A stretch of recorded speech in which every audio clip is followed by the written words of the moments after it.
السلام عليكم ورحمة الله وبركاته. معكم أحمد حسن وفيديو جديد من قناة أهلاوي الأبد. الأخبار اللي سامعينها بصراحة ما تبشرش بالخير خالص خالص. يعني معروف طريق الإصلاح عشان تصلح الكرة المصرية، معروف خطوات: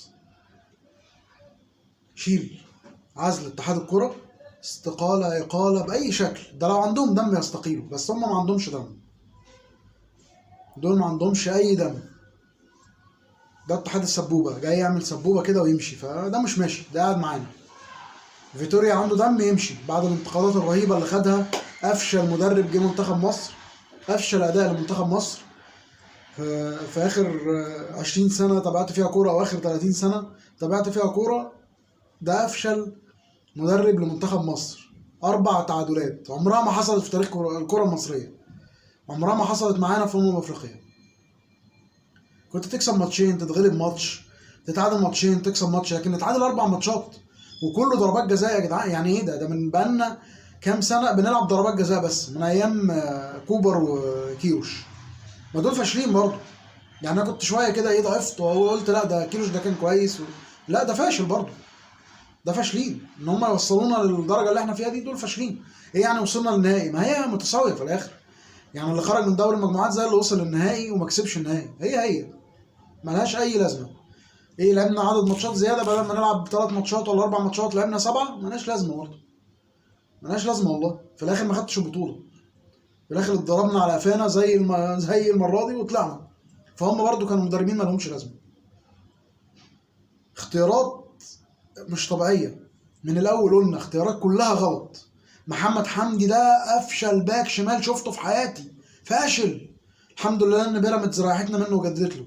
ما اعرفش اداره الاهلي كانت رايحه له ازاي. ده فاشل.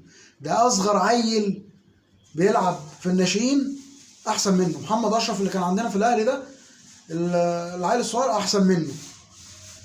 محمد حمدي اللي في انبي احسن منه بمليون مره. محمد شكري اللي في سيراميكا اللي هو المفروض بتاع الاهلي احسن منه ب 30 مليون مره. ده فاشل، ده لاعب فاشل. انضمام محمد النني فشل ذريع ذريع. لعنه اصابت المنتخب لغايه اخر دقيقه. وطول ما هو موجود وكان بيهز لنا شعره كده انا كنت متاكد ان احنا مش هنكسب. ليه؟ لان مفيش. انت راجل رايح ستة في خط النص كلهم شبه بعض ما عدا امام عاشور، هو اللي في حته تانية شويه. لكن مروان، وده احسنهم طبعا، اللي انت ما كنتش بتلعبه واللي انت خرجته امبارح ما اعرفش ازاي.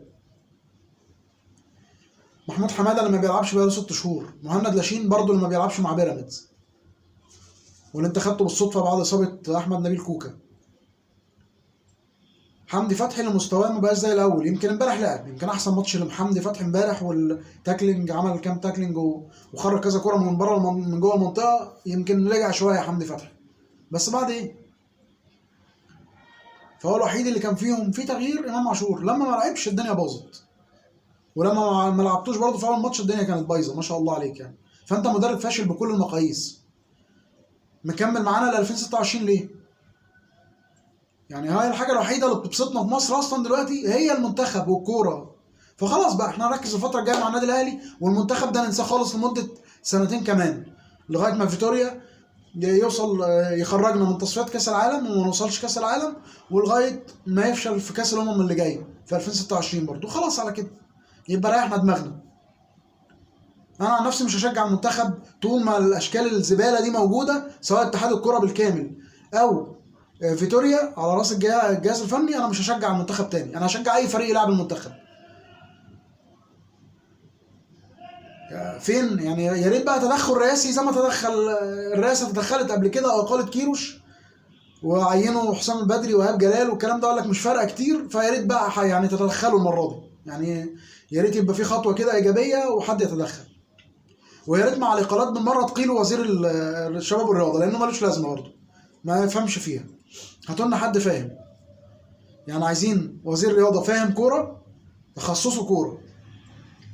وعايزين ورئيس اتحاد برضه بيفهم في الكوره. ده جمال علام ده شنبه في المصيده، ده مفيش، ده على الله.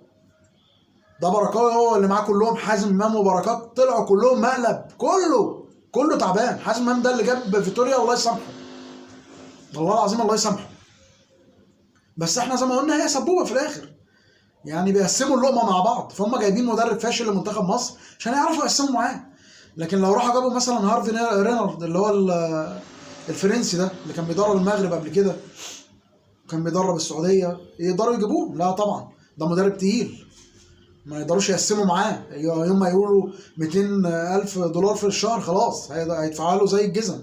لكن ده جايبين واحد فاشل ما بيدربش قبل كده منتخبات، مدرب تعبان في دماغه، مدرب ما عندوش شخصيه، مدرب ما عندوش فكره عن التدريب خالص. ده مدرب بيلعب بسيستم واحد زي ما هو حافظ، مش فاهم، ما بيفهمش في الكوره. فياريت استقيلوا يرحمكم الله، يعني غوروا في داهيه، مش عايزين نشوفكم تاني. احنا كشعب مصر، كجمهور المنتخب المصري، مش عايزين نشوف لا اتحاد الكره ولا وزير الرياضه ولا الجهاز الفني بالكامل، وما نشوفهمش تاني. يعني الناس اللي كانت ماسكه في المنتخب غرابه، مين غرابه ده اللي جاي؟ هي ناقصه غربانه يا جدعان، جايبين لنا واحد اسمه غراب يمسك مش عارف مدير منتخب. هو فاهم حاجه؟ هو مسك قبل كده منصب؟ اي هبل في الجبل، اي هبل في الجبل. انتخابات اتحاد زباله زباله. عايزين حد بيفهم يا جدعان، حد محترم، حد عنده ضمير زي عصام عبد المنعم كده لما مسك المنتخب قبل 2006. ما كانش بانتخابات، ده كان بالتعيين. الراجل جه مع انه اهلاوي صميم، راح جايب واحد زملكاوي لان هو الاحق يمسك منتخب مصر. مين؟ حسن شحاته. اهو اهلاوي جاب واحد زملكاوي يمسك المنتخب، وعملوا شغل. من 2006 2010 احنا محتكرين البطولات كلها. بطولة افريقيا في مصر 4 سنين 3 بطولات زي الفل. ليه؟ عشان كان في عداله في الاختيارات. كابتن حسن شحاته ما كانش بيختار اللي على مزاجه وخلاص، لا، كان بيختار اللعيب اللي بيأدي. لكن انت ضم من المنتخب 6 7 لعيبه مالهاش لازمه. كوكا ده ملوش لازمه، بتضمه ليه؟ يعني ضمن كوكا ليه؟ ما لعبش الا ماتش، ما اعرفش نزلته في اول ماتش ولا تاني ماتش، مش فاكر حتى، ومالوش اصلا تاريخ مع منتخب مصر. محمود حماده لما هو مش في مستواه وما بيلعبش بتجيبه ليه؟ اللعنه النني بتجيبه ليه؟ لما هو ما بيلعبش مع ارسنال بقاله 10 سنين من ساعه ما انضم لارسنال ما بيلعبش احتياطي، بتجيبوه ليه؟ يعني النني ده يلعب على مروان من اول بطوله، انا ما اعرفش ازاي، يعني ما فهمتهاش برضو. احمد حجازي راجع من رباط صليبي يلعب اساسي ليه؟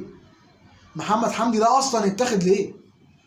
في حراس مرمى كانت الحق ان هي تنضم، الاحق ان هي تنضم على الاقل تاخد خبره. يعني واحد زي محمود جاد ده مش كبير في السن، ممكن كنت ضميته. محمد بسام كبير شويه بس ممكن كنت ضميته. لكن انت ضامن محمد صبحي، يلا مجامله للزمالك عشان يعرف يسوقه. ضامن فتوح اللي ما لعبش بقاله 6 شهور ولا 7 شهور، يلا مجامله يمكن الزمالك يعرف يسوقه. ايه ده؟ اتصاب امبارح وخرج ونزل لنا اللعنه الثانيه في المنتخب. محمد حمدي، ما هو احنا عندنا لعنتين غير طبعا فيتوريا ده اللعنه الكبيره.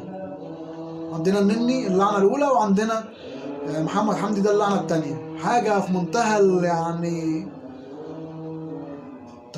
تخلف كروي غير طبيعي. ربنا يريحنا منكم ان شاء الله. مع ان الاخبار اللي جايه زي ما قلت مش مبشره، لان الننوس عارفينه طبعا، ابو مكه حبيب الملايين عايز الجهاز الفني يكمل. هو عاجبه فيتوريا وعاجبه حازم امام وعاجبه الشله الحلوه دي. فربنا يكرمك يا ابو صلاح ان شاء الله. مش عارف اقول لك ايه بصراحه.